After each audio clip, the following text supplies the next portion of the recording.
words on our minds.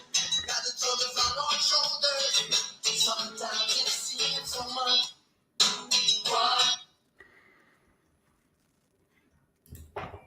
What's going on? Good morning, everybody. Hope you're having a wonderful morning. Thanks for stopping by. This is the Home Court Advantage with Coach Stark Homes. This is Chris Stark with Coach Stark Homes. And I want to go ahead and get into the market analysis for this last month. The market is still extremely hot, and I want to get into some of the data and even pop on to the MLS a little bit and kind of show you some things that are happening. So again, thanks for joining me this morning, and let's go ahead and get on into it. First and foremost, here is some of the new data that just came out for the month of April. So if you look at average listing price, we're at about $834,500. Now I'm going to get into the difference between the average and median, because the average can get a little bit crazy when you start looking at some of those numbers, and the median is going to be a little bit more realistic to what we're dealing with. The average sales price is $574, but if you look at the median list price, we're at about $490. And again, that's listing price. That doesn't mean that's what it's sold for, but the median sales price is $458. And that's the number we're really going to kind of hone in on a little bit this morning when we get into it. But I do want to kind of go over a little bit of the difference between average and median, just a little reminder of kind of what's going on with that.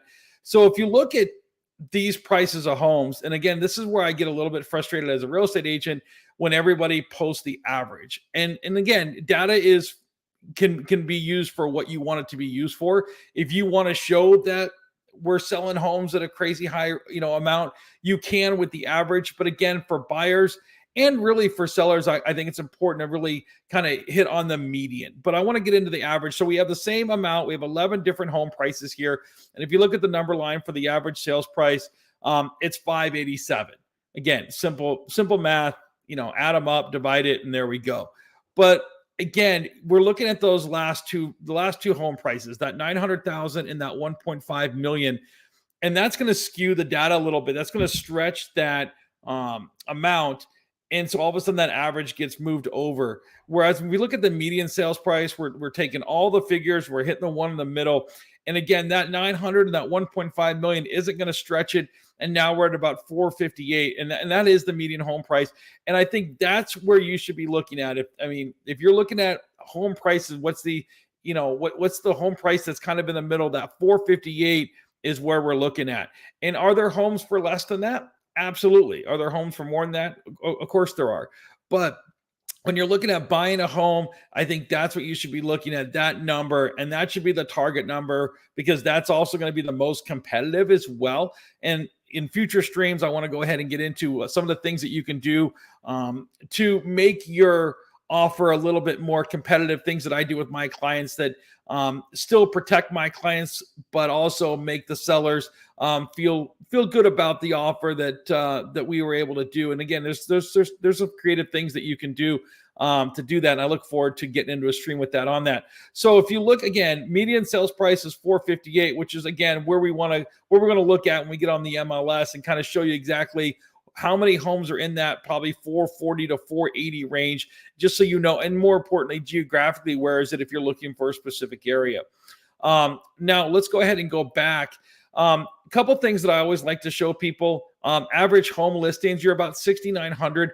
That's pretty good. When we were at a point where everything was selling with 25 offers in the first 24 hours, things like that, we were at almost like 3,000. So we were extremely low. It would be nice if we were about 9,000. So we're still a little bit on a shortage of homes when we're talking about buyers compared to homes. So it still is what would be considered a listing market. The listers are still going to have a little bit more of the negotiating power because there's just more buyers than there are homes right now moving into that. Tons of businesses moving into the Valley, especially with a lot of the new tech businesses coming in, and also some of the businesses that are coming in the West Valley as well, that are moving up the price of homes and also making it more desirable to live, because obviously they're bringing jobs, and jobs are obviously a good thing. And the last thing I want to really hit on is the average days on market. And I think that's important to know, especially for buyers and sellers, because I think it's important to understand the realistic timetable that you have to be. If you're selling it, what should you be looking at if your home is in a good spot? And also for a buyer, how aggressive do you need to be? It says 30 days on the market. And again, average, understand, 2 or 3 or 4 big, long, listings that have been on the market for over, 6 months to a year, those are going to skew that data a little bit over. There's some listings on the market that have been on there for, a year, 2 years.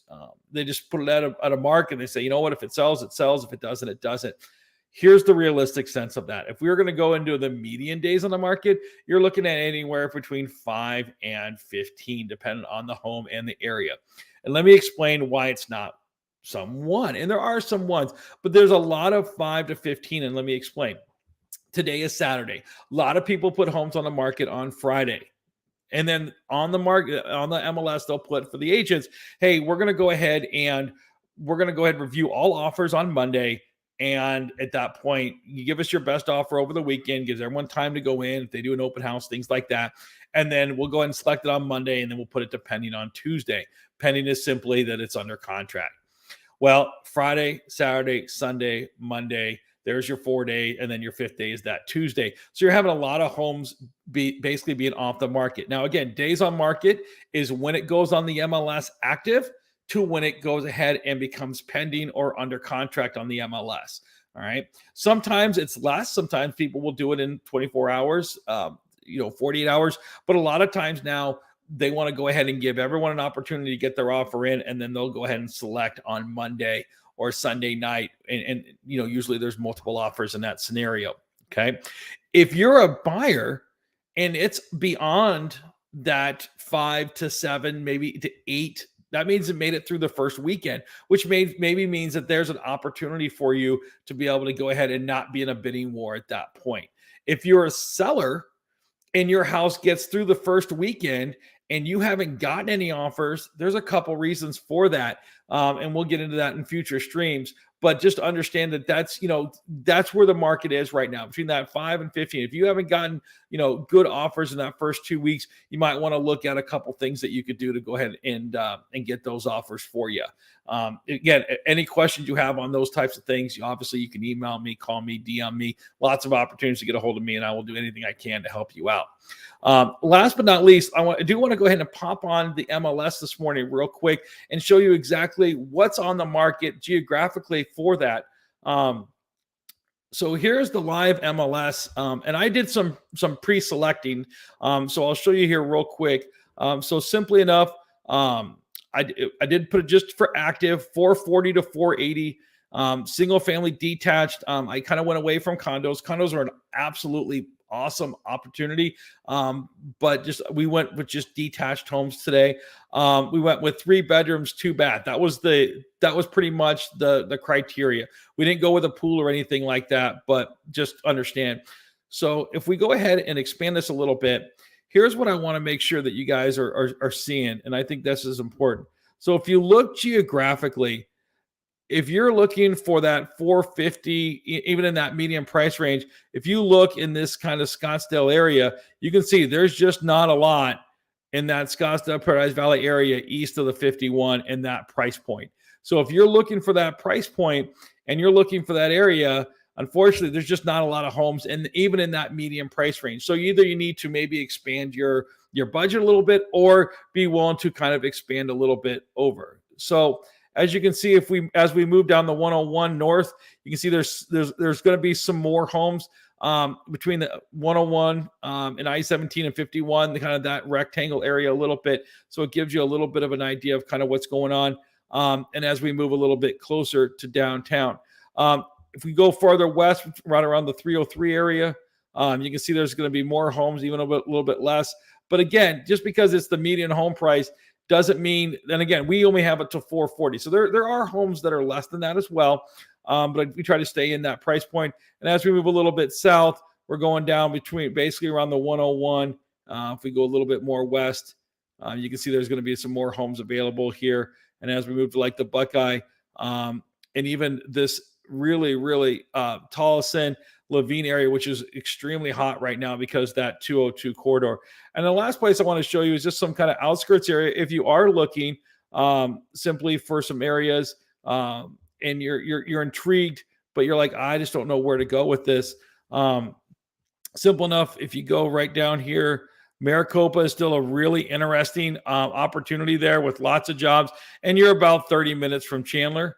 So a lot of people will go ahead and live in Maricopa, and a lot of really good home opportunities there. As you can see, a lot of density between in that median home price, and a lot of great new build options, which I do anywhere from about 7 to 10 new builds a year for clients, and would love to kind of help you out a little bit if you're interested in learning more information about new builds.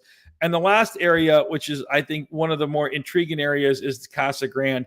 And if anyone's lived in the Valley as long as I have, Casa Grande was literally the Wendy's on the way to Tucson. But now with the Lucid electrical plant down there, it's a ton of jobs are coming down there, and home prices are just booming. And it's a really, really trendy new area to go down to, especially because all the new jobs that are developing. So let's go ahead and finish up this morning. And again, I can't thank you enough for taking a couple minutes out of your morning. It's a hot market. The market is still booming at this point in time. A lot of people are trying to come into the Valley right now and start to get settled a little bit, knowing that school year is going to be around August. So between this May and June period, it's still going to be extremely hot, literally and figuratively. And I look for nothing more to change. We're going to do a stream about every month. I do want to kind of get into some of the analysis on what's going on with the market and just kind of dive into the data. I will tell you, next weekend we are going to have another stream, and it's about my rental release program. And we're actually going to bring on a guest that was one of my clients that was able to take advantage of that rental release program. And we'll talk about that for people that are in a lease and feel like you can't get into a home because you're locked into that lease. We'll talk about some ways that CoStar Homes can get you out of it. Hey guys, hope you have a wonderful morning. It's starting to get hot out there. We're getting close to summer. Be safe, stay cool. Have yourself a wonderful rest of the morning.